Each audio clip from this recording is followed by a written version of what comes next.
7대 주요 암 완전 가이드, 현실과 마주하는 지혜. 안녕하세요, 청취자 여러분. 오늘 여러분과 함께 나누고자 하는 이야기는 결코 가볍지 않습니다. 하지만 이 무거운 주제를 외면한다고 해서 현실이 바뀌지는 않습니다. 암이라는 단어 앞에서 우리는 모두 작아집니다. 그러나 지식과 준비는 우리를 더 강하게 만들어줍니다. 현대의학이 발달했다고 하지만 여전히 암은 우리 시대의 가장 큰 건강 위협 중 하나로 남아 있습니다. 통계청 자료에 따르면 우리나라 국민이 평생 암에 걸릴 확률은 남성 35.3%, 여성 33.2%에 달합니다. 이는 결코 남의 일이 아닙니다. 하지만 여기서 약간의 냉소적 관점을 덧붙이자면 우리 사회는 암 예방보다는 치료에 더 많은 관심을 기울입니다. 건강보험 체계는 질병이 발생한 후에 치료비를 지원하지만 예방을 위한 생활습관 개선이나 정기검진에는 상대적으로 소홀합니다. 마치 집에 불이 난 후에야 소방차를 부르는 것과 같습니다. 암세포는 우리 몸 안에서 매일 수천 개씩 생성됩니다. 놀라운 것은 우리의 면역 체계가 이들 대부분을 제거한다는 사실입니다. 암이 발병한다는 것은 이 정교한 방어 체계에 균열이 생겼다는 신호입니다. 그 균열의 원인을 이해하는 것이 바로 이 오디오북의 목적입니다. 우리는 앞으로 7가지 주요 암에 대해 깊이 있게 탐구할 것입니다. 각각의 암은 서로 다른 얼굴을 하고 있지만 모두 우리에게 같은 메시지를 전달합니다. 그것은 바로 변화하라는 것입니다. 제1장 갑상선암, 목에 숨겨진 나비의 경고. 목 앞쪽에 자리한 갑상선은 나비 모양을 닮았습니다. 이 작은 기관이 우리 몸의 신진대사를 조절하는 핵심 역할을 담당합니다. 갑상선암은 최근 20년간 우리나라에서 가장 빠르게 증가하고 있는 암 중 하나입니다. 특히 여성에게서 남성보다 3배에서 4배 많이 발생합니다. 갑상선암의 증가 원인을 살펴보면 흥미로운 역설을 발견할 수 있습니다. 진단 기술의 발달로 조기 발견이 늘어났다는 긍정적 측면과 현대 생활의 스트레스와 환경 오염이 증가했다는 부정적 측면이 공존합니다. 초음파 검사의 대중화로 인해 과거에는 발견되지 않았던 작은 결절들까지 찾아내게 되었습니다. 여기서 약간의 냉소적 관점을 덧붙이자면 의료시장의 상업화가 불필요한 검사와 과잉 진료를 부추기는 측면도 있습니다. 건강검진센터에서는 조기 발견이 최선의 치료라는 슬로건으로 각종 검사를 권하지만 정작 결과에 대한 충분한 설명이나 후속 관리에는 소홀한 경우가 많습니다. 갑상선암의 가장 흔한 증상은 목에 만져지는 혹입니다. 하지만 모든 갑상선 결절이 암은 아닙니다. 실제로 갑상선 결절의 95% 이상은 양성입니다. 문제는 많은 사람들이 목에 뭔가 만져진다는 이유만으로 극도의 불안감에 휩싸인다는 것입니다. 갑상선암의 원인 중 가장 잘 알려진 것은 방사선 노출입니다. 체르노빌 원전 사고 후 주변 지역에서 갑상선암 발생률이 급증한 것이 이를 뒷받침합니다. 우리나라의 경우 과거 결핵 치료를 위한 흉부 방사선 촬영이나 소화기 편도선 제거 시 받은 방사선이 위험 요인으로 지적됩니다. 유전적 요인도 중요합니다. 가족력이 있는 경우 발병 위험이 3배에서 4배 증가합니다. 특히 RET 유전자 변이는 수질성 갑상선암과 밀접한 관련이 있습니다. 이는 우리가 선택할 수 없는 운명적 요소입니다. 하지만 절망할 필요는 없습니다. 갑상선암은 다른 암에 비해 진행이 느리고 예후가 좋습니다. 특히 유두상감의 경우 10년 생존율이 95%를 넘습니다. 적절한 치료를 받으면 일상생활에 큰 지장 없이 살아갈 수 있습니다. 치료 방법은 수술적 절제가 기본입니다. 갑상선 전체를 제거하거나 일부만 제거하는 방법이 있으며 이후 방사성 요오드 치료를 시행하기도 합니다. 수술 후에는 평생 갑상선 호르몬제를 복용해야 하지만 이는 충분히 관리 가능한 수준입니다. 예방의 관점에서 보면 불필요한 방사선 노출을 피하는 것이 중요합니다. 의료용 CT 검사나 치과 엑스레이도 꼭 필요한 경우에만 받아야 합니다. 또한 목 부위에 대한 정기적인 자가 검진과 전문의 진료를 통해 조기 발견에 힘써야 합니다. 제2장 유방암, 여성성에 드리워진 그림자. 유방암은 여성에게 발생하는 암 중 1위를 차지합니다. 우리나라 여성의 경우 40에서 50대에서 발생률이 가장 높으며 이는 서구와는 다른 양상입니다. 서구에서는 주로 60에서 70대에서 발생률이 높습니다. 이러한 차이는 생활 습관과 유전적 특성의 차이에서 비롯됩니다. 유방암의 증가 원인을 살펴보면 현대 여성의 삶의 변화와 밀접한 관련이 있습니다. 초경 연령의 빨라짐, 폐경 연령의 늦어짐, 출산 연령의 늦어짐, 모유 수유 기간의 단축 등이 모두 여성 호르몬 노출 기간을 연장시켜 유방암 위험을 증가시킵니다. 여기서 약간의 냉소적 관점을 덧붙이자면 현대 사회는 여성에게 경력과 모성 중 하나를 선택하라고 강요하면서도 그 선택의 결과로 발생하는 건강 위험에 대해서는 개인의 책임으로 돌립니다. 늦은 결혼과 출산이 유방암 위험을 높인다는 사실을 알면서도 사회는 여전히 여성들에게 경력을 쌓으라고 압박합니다. 유방암의 가장 흔한 증상은 만져지는 멍울입니다. 하지만 모든 멍울이 암은 아닙니다. 유방의 80% 이상의 종고에는 양성입니다.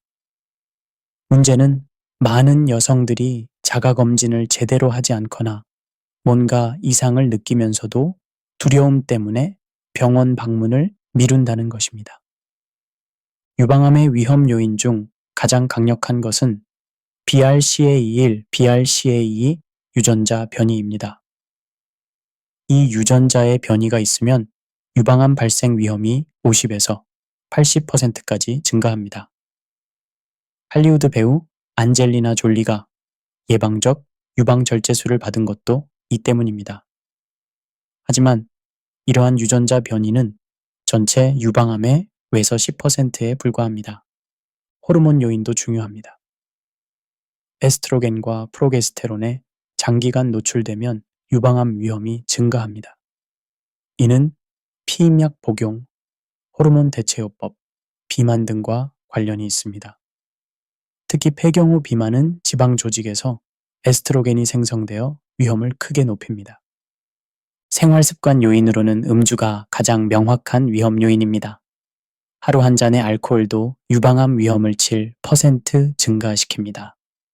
반면 규칙적인 운동은 위험을 20에서 30% 감소시킵니다.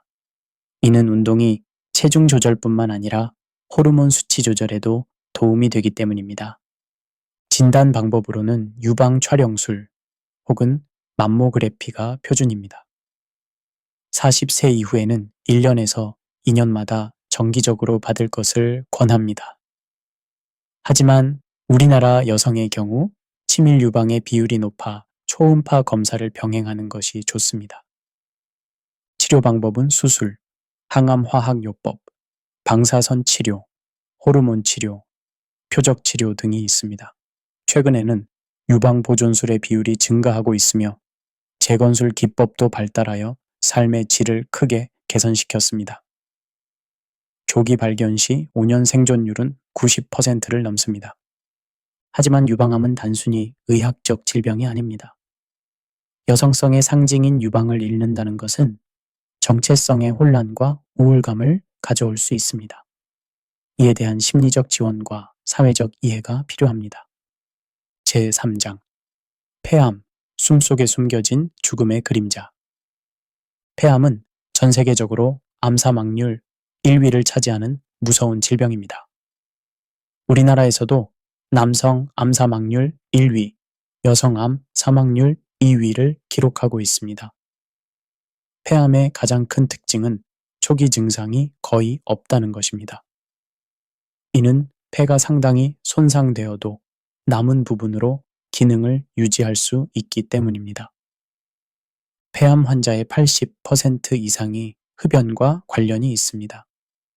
담배 한 갑을 하루에 20년간 피우면 폐암 위험이 비흡연자보다 20배 증가합니다. 더 놀라운 것은 금연 후에도 위험이 완전히 사라지지 않는다는 사실입니다. 15년 이상 금연해야 위험이 절반으로 줄어듭니다. 여기서 약간의 냉소적 관점을 덧붙이자면 담배 회사들은 수십 년간 흡연의 위험성을 숨기거나 축소해왔습니다. 1950년대부터 흡연과 폐암의 연관성이 밝혀졌음에도 불구하고 담배 회사들은 과학적 근거가 불충분하다며 진실을 왜곡했습니다. 심지어 의사들을 앞세워 건강한 담배라는 광고를 만들기도 했습니다. 최근 우리나라에서 주목받는 것은 비흡연 여성의 폐암 증가입니다. 이는 간접 흡연, 실내 공기 오염, 요리 시 발생하는 연기, 라돈 가스 등과 관련이 있습니다. 특히 한국 전통 요리법인 구이, 튀김 요리 시 발생하는 다환방향 족탄 화수소는 강력한 발암 물질입니다. 환경적 요인도 중요합니다. 미세먼지가 심한 날에는 폐암뿐만 아니라 심혈관 질환 위험도 증가합니다. 세계보건기구는 미세먼지를 일꾼 발암물질로 분류했습니다. 아이러니하게도 경제 발전을 위해 희생한 환경이 우리의 건강을 위협하고 있습니다. 직업적 노출도 위험 요인입니다. 성면, 비소, 크롬, 니켈 등에 노출되는 직업군에서 폐암 발생률이 높습니다. 특히 성면은 우리나라에서 1970년에서 90년대에 대량 사용되었는데 잠복기가 20에서 40년인 점을 고려하면 앞으로도 성면 관련 폐암이 지속적으로 발생할 것으로 예상됩니다. 유전적 요인도 있습니다. 가족력이 있으면 위험이 2배에서 3배 증가합니다. 특히 EGFR, KRS, ALK 등의 유전자 변이는 폐암 발생과 밀접한 관련이 있습니다. 이러한 유전자 변이는 표적 치료제 선택에도 중요한 정보를 제공합니다. 폐암의 증상은 기침, 가래, 호흡 곤란, 가슴 통증, 체중 감소 등입니다. 하지만 이러한 증상이 나타날 때는 이미 상당히 진행된 경우가 많습니다. 특히 기침은 감기나 기관지염으로 오인하기 쉬워 진단이 늦어지는 원인이 됩니다. 진단 방법으로는 흉부 CT가 가장 효과적입니다. 최근에는 저선량 CT를 이용한 폐암 검진이 도입되었습니다. 55세 이상의 중증 흡연자에게 권장되며 폐암 사망률을 20% 감소시키는 효과가 있습니다. 치료 방법은 병기에 따라 다릅니다. 조기 발견 시에는 수술적 절제가 가능하며 진행된 경우에는 항암화학요법, 방사선 치료, 면역치료 등을 시행합니다. 최근 면역치료제의 도입으로 진행성 폐암 환자들의 생존율이 크게 향상되었습니다. 하지만 가장 중요한 것은 예방입니다. 금연은 폐암 예방의 가장 확실한 방법입니다. 또한 간접 흡연을 피하고 실내 환기를 자주 하며 요리 시 환기팬을 사용하는 것이 도움이 됩니다. 제4장 대장암 식탁 위에 선택이 부르는 결과. 대장암은 우리나라에서 3번째로 흔한 암입니다. 특히 서구화된 식생활과 밀접한 관련이 있어 문명병이라고도 불립니다. 1980년대부터 급격히 증가하기 시작했으며 이는 우리나라의 경제 성장과 식생활 변화 시기와 정확히 일치합니다. 대장암의 가장 큰 특징은 예방 가능한 암이라는 것입니다. 대부분의 대장암은 선종이라는 양성 용종에서 시작됩니다. 선종에서 암으로 진행하는 데는 보통 외서 10년이 걸리므로 이 기간 동안 발견하여 제거하면 암을 예방할 수 있습니다. 여기서 약간의 냉소적 관점을 덧붙이자면 패스트푸드 업계와 가공식품 업계는 자신들의 제품이 건강에 미치는 악영향을 잘 알면서도 마케팅을 통해 소비를 부추깁니다. 맛있는 것은 몸에 해롭고 몸에 좋은 것은 맛없다는 인식을 심어주어 건강한 선택을 어렵게 만듭니다. 대장암의 위험 요인 중 가장 중요한 것은 식생활입니다. 붉은 고기와 가공육의 과다 섭취, 섬유질 부족, 고지방 식단 등이 위험을 증가시킵니다. 세계보건기구는 가공육을 1군 발암물질로, 붉은 고기를 2A군 발암물질로 분류했습니다. 하지만 모든 고기가 나쁜 것은 아닙니다. 문제는 조리 방법과 섭취량입니다. 고온에서 구이나 훈제로 조리하면 헤테로사이클릭 아민과 다환 방향 족탄화 수소 같은 발암물질이 생성됩니다. 또한 일주일에 500g 이상 섭취하면 위험이 증가합니다. 반면 섬유질이 풍부한 채소와 과일은 대장암 위험을 감소시킵니다. 섬유질은 장내 유익균의 먹이가 되어 단쇄 지방산을 생성하고 이는 대장 상피세포의 건강을 유지하는 데 중요합니다. 또한 변의 부피를 늘려 대변이 장을 통과하는 시간을 단축시켜 발암물질의 접촉 시간을 줄입니다.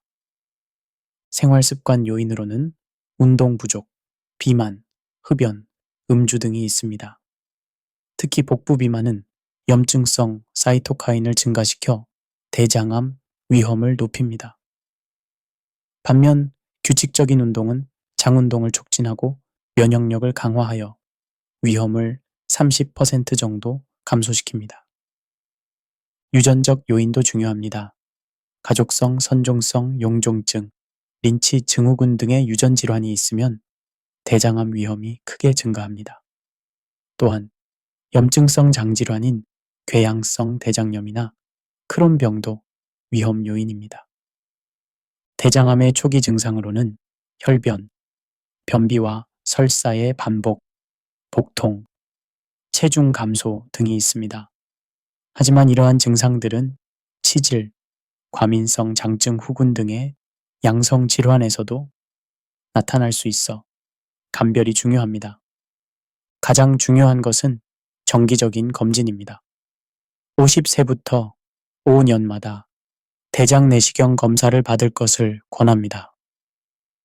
대장 내시경은 진단과 동시에 용종 제거가 가능한 가장 효과적인 검사입니다. 분변잠혈 검사는 간편하지만 정확도가 떨어지므로 보조적 수단으로 사용됩니다. 치료는 병기에 따라 결정됩니다. 조기 발견 시에는 내시경적 절제나 수술적 절제로 완치가 가능합니다. 진행된 경우에는 수술과 함께 항암화 항요법을 시행합니다. 최근에는 표적 치료제와 면역 치료제도 사용되고 있습니다.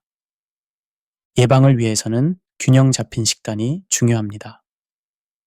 채소와 과일을 충분히 섭취하고 가공육과 붉은 고기는 제한하며 규칙적인 운동을 해야 합니다. 또한 금연과 절주도 필요합니다. 제5장 간암, 침묵하는 장기의 마지막 경고. 간은 침묵의 장기라고 불립니다. 간세포의 70에서 80%가 손상되어도 별다른 증상이 없기 때문입니다. 이러한 특성 때문에 간암은 진단 시 이미 상당히 진행된 경우가 많습니다. 우리나라에서 간암은 남성 암 발생률 5위, 암 사망률 2위를 차지하는 무서운 질병입니다. 간암의 가장 큰 특징은 대부분 만성 간질환에서 발생한다는 것입니다. 정상간에서 바로 암이 발생하는 경우는 드물고 보통 만성 간염, 강경화, 그리고 간암의 단계를 거칩니다. 이는 간암 예방과 조기 발견에 중요한 단서를 제공합니다. 우리나라 간암의 70% 이상이 B형 간염과 관련이 있습니다. B형 간염 바이러스는 간세포에 지속적인 염증을 일으켜 유전자 변이를 축적시킵니다. 형 간염도 중요한 원인이지만 우리나라에서는 B형 간염보다 빈도가 낮습니다. 여기서 약간의 냉소적 관점을 덧붙이자면 B형 간염 백신이 1983년부터 사용되기 시작했지만 전 국민 접종이 시행된 것은 1995년부터입니다. 12년의 공백 기간 동안 많은 신생아들이 B형 간염에 노출되었습니다. 이는 공중보건 정책의 늦은 대응이 가져온 결과입니다. 알코올은 또 다른 주요 원인입니다. 장기간의 음주는 알코올성 간질환을 일으켜 간암 위험을 증가시킵니다. 특히 남성의 경우 하루 80g 이상, 여성의 경우 하루 40g 이상의 알코올을 지속적으로 섭취하면 위험합니다. 이는 소주 반병 정도에 해당하는 양입니다. 최근에는 비알코올성 지방 간질환도 중요한 원인으로 대두되고 있습니다. 비만, 당뇨병, 대사증후군과 관련이 있으며 서구화된 생활 습관의 증가와 함께 그 빈도가 늘어나고 있습니다. 지방간에서 지방간염, 강형화, 간암으로 진행하는 경우가 있어 주의가 필요합니다. 간암의 증상은 매우 모호합니다. 초기에는 거의 증상이 없고 진행된 후에야 복부 팽만감, 우상복부 통증, 체중 감소, 황달 등이 나타납니다. 이 때문에 고위험군에서는 정기적인 검진이 필수입니다. 진단 방법으로는 복부 초음파와 혈청 알파테아 단백 검사가 기본입니다. B형 간염이나 간경화 환자는 6개월마다 검사를 받아야 합니다. 의심스러운 병변이 발견되면 CT나 MRI를 통해 정확한 진단을 합니다. 치료 방법은 종양의 크기, 개수, 강이능 상태에 따라 결정됩니다. 수술적 절제, 간이식, 고주파열 치료, 동맥색 전술, 항암화학요법 등이 있습니다. 최근에는 표적 치료제인 소라페닙과 면역 치료제도 사용되고 있습니다. 하지만 가장 중요한 것은 예방입니다. B형 간염 예방 접종은 간암 예방의 가장 확실한 방법입니다. 또한 B형 간염 환자는 항바이러스 치료를 통해 바이러스 증식을 억제해야 합니다. 절주도 필수적입니다. 간암은 예후가 좋지 않은 암 중 하나입니다. 하지만 조기 발견과 적절한 치료를 통해 생존율을 크게 향상시킬 수 있습니다. 무엇보다 예방이 최선의 치료입니다. 제6장 자궁암, 생명의 근원에서 오는 경고. 자궁감은 크게 자궁경부암과 자궁내막암으로 나뉩니다. 과거에는 자궁경부암이 여성암의 주요 원인이었지만 자궁경부 세포검사의 도입으로 발생률이 크게 감소했습니다. 반면 자궁내막암은 서구화된 생활습관과 함께 증가하고 있습니다. 자궁경부암의 99% 이상이 인유두종 바이러스 감염과 관련이 있습니다. HPV는 성접촉을 통해 전파되며 성생활을 하는 여성의 80% 이상이 일생에 한 번은 감염됩니다. 하지만 대부분은 자연적으로 치유되고 지속 감염되는 경우에만 암으로 진행합니다. 여기서 약간의 냉소적 관점을 덧붙이자면 HPV 백신의 도입 과정에서 많은 논란이 있었습니다. 일부에서는 순결을 지키면 백신이 필요 없다는 도덕적 논리를 펼치며 백신 접종을 반대했습니다. 하지만 이는 과학적 근거보다는 종교적, 도덕적 편견에 기반한 것입니다. HPV 감염의 위험 요인으로는 조기 성관계 시작, 다수의 성파트너, 흡연, 면역력 저하 등이 있습니다. 특히 흡연은 자궁경부의 면역력을 저하시켜 HPV 감염의 지속과 암 진행을 촉진합니다. 자궁경부암의 증상으로는 비정상적인 질출혈, 성교 후 출혈, 골반통, 악취나는 분비물 등이 있습니다. 하지만 초기에는 증상이 없는 경우가 많아 정기검진이 중요합니다. 자궁경부 세포검사, 펩스미어는 자궁경부암 검진의 표준입니다. 20세부터 이 3년마다 받을 것을 권하며 HPV 검사와 병행하면 효과가 더욱 좋습니다. 이 검사를 통해 전암병변을 조기에 발견하여 치료하면 암을 예방할 수 있습니다. 치료는 병기에 따라 결정됩니다.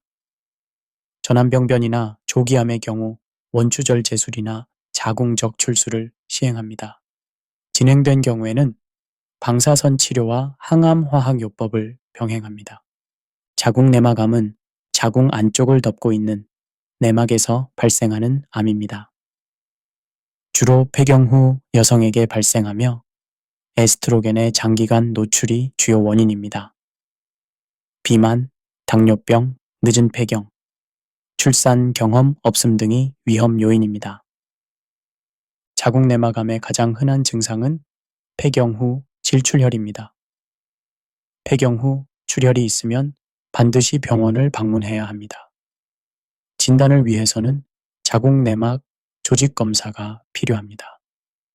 치료는 주로 수술적 절제이며 필요에 따라 방사선 치료나 호르몬 치료를 병행합니다. 조기 발견 시 예후가 매우 좋습니다. 자궁암 예방을 위해서는 HPV 백신 접종이 중요합니다. 또한 정기적인 자궁경부 세포 검사, 안전한 성생활, 금연, 체중 관리 등이 필요합니다. 제7장 전립선암, 남성성과 노화의 교차점. 전립선암은 서구에서는 남성암 발생률 1위를 차지하지만 우리나라에서는 상대적으로 낮은 편입니다. 하지만 고령화와 서구화된 생활 습관으로 인해 발생률이 빠르게 증가하고 있습니다. 특히 50세 이후부터 발생률이 급격히 증가하여 노인의 암이라고도 불립니다. 전립선암의 가장 큰 특징은 진행이 매우 느리다는 것입니다. 부검 연구에 따르면 80세 이상, 남성의 50% 이상에서 전립선암이 발견되지만 대부분은 증상을 일으키지 않고 다른 원인으로 사망합니다. 이를 잠보감이라고 합니다. 여기서 약간의 냉소적 관점을 덧붙이자면 전립선암 검진에 대한 과열 양상이 문제가 되고 있습니다. PSA 검사의 도입으로 조기 발견이 늘어났지만 과잉 진단과 과잉 치료의 문제도 함께 증가했습니다. 평생 치료가 필요 없는 암까지 찾아내어 불필요한 불안과 부작용을 일으키는 경우가 있습니다. 전립선암의 위험 요인으로는 연령, 인종, 가족력, 식생활 등이 있습니다. 아프리카계 남성에서 발생률이 가장 높고 아시아계에서 가장 낮습니다. 하지만 아시아계라도 서구에서 살면 발생률이 증가하여 환경적 요인의 중요성을 보여줍니다. 식생활 요인으로는 고지방식, 특히 포화지방과 동물성 지방의 과다 섭취가 위험을 증가시킵니다. 반면 토마토의 리코펜, 콩의 이소플라본, 녹차의 카테킨 등은 보호 효과가 있는 것으로 알려져 있습니다. 전립선암의 초기 증상은 양성 전립선 비대증과 유사합니다. 빈뇨, 야간뇨, 배뇨곤란, 잔뇨감 등이 나타납니다. 진행된 경우에는 혈뇨, 골반통, 체중 감소 등이 나타날 수 있습니다. 진단 방법으로는 PSA 검사, 직장 수지 검사, 전립선 초음파, 조직 검사 등이 있습니다. PSA는 전립선 특이한건으로 수치가 높으면 전립선암을 의심할 수 있지만 양성 질환에서도 상승할 수 있어 해석에 주의가 필요합니다. 치료 방법은 종양의 진행 정도, 환자의 나이, 건강 상태에 따라 결정됩니다. 저위험군에서는 적극적 감시요법을 시행하기도 합니다. 이는 즉시 치료하지 않고 정기적으로 관찰하면서 진행 시에만 치료하는 방법입니다. 수술적 치료로는 전립선 전적 출술이 있습니다. 최근에는 로봇 수술이 보편화되어 수술의 정확성과 안전성이 크게 향상되었습니다. 방사선 치료, 호르몬 치료, 항암 화학요법 등도 상황에 따라 사용됩니다. 전립선암은 호르몬 의존성 암으로 남성 호르몬인 테스토스테론이 암세포 성장을 촉진합니다. 따라서 호르몬 차단요법이 효과적이지만 장기간 사용 시 골다공증, 근육량 감소, 성기능 저하 등의 부작용이 있습니다. 예방을 위해서는 균형 잡힌 식단과 규칙적인 운동이 중요합니다. 특히 토마토, 콩류, 녹차 등의 섭취를 늘리고 고지방 음식은 줄이는 것이 좋습니다. 50세 이후에는 정기적인 검진을 받는 것이 바람직합니다. 제8장 현대의학의 한계와 보완적 접근. 현대의학은 암 치료에서 놀라운 발전을 이루었습니다. 수술 기법의 발달, 표적 치료제의 개발, 면역 치료의 도입으로 많은 암 환자들의 생존율이 향상되었습니다. 하지만 여전히 한계가 있습니다. 전이된 암의 완전한 치료, 치료 과정에서의 부작용, 재발 방지 등은 해결해야 할 과제입니다. 여기서 약간의 냉소적 관점을 덧붙이자면 현대의학은 질병을 부분으로 나누어 접근하는 환원주의적 사고에 기반합니다. 암세포만을 표적으로 하는 치료법은 분명 효과적이지만 인간을 전체적으로 바라보는 통합적 관점이 부족합니다. 환자는 질병이 아니라 질병을 앓고 있는 사람입니다. 암은 단순히 세포의 변이로 발생하는 것이 아닙니다. 면역 체계의 약화, 만성 염증, 스트레스, 환경 독소, 유전적 소인 등이 복합적으로 작용합니다. 따라서 암 치료도 다차원적 접근이 필요합니다. 영양요법은 암 치료에서 중요한 보완적 역할을 합니다.